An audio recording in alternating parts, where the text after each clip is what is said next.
the road that the fake news media refuses to mention. Very dishonest. This is one of many of Trump's fake news tweets.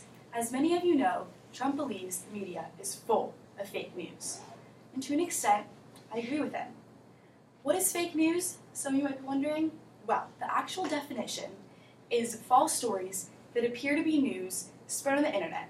Or put into simpler words, sometimes what's portrayed in the media isn't actually the whole truth. That tweet, for example, the media tends to not cover the good things that Trump does and tends to emphasize, or instead emphasizes on the negative.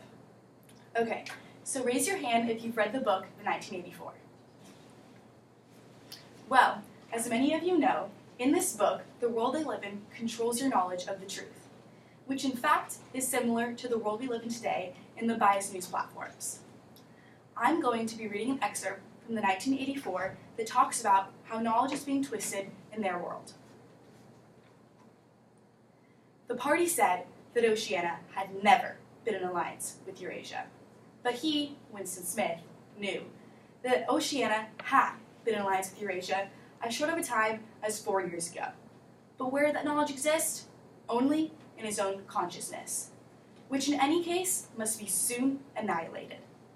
And if all others accept the lie which the party has imposed, if all records told the same tale, then the lie passes on to history and becomes the truth.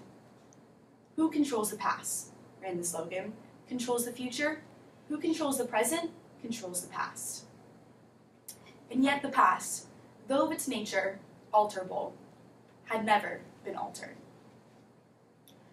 Whatever was true now was true from everlasting. It was quite simple.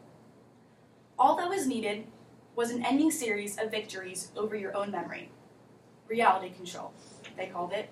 In newspeak, doublethink. As you listen to that excerpt, I hope you heard the similarities between our media today and the controlled world in the 1984. I hope next time you hear any information, you'll be able to take a step back and realize it might not be the whole truth or even the truth at all.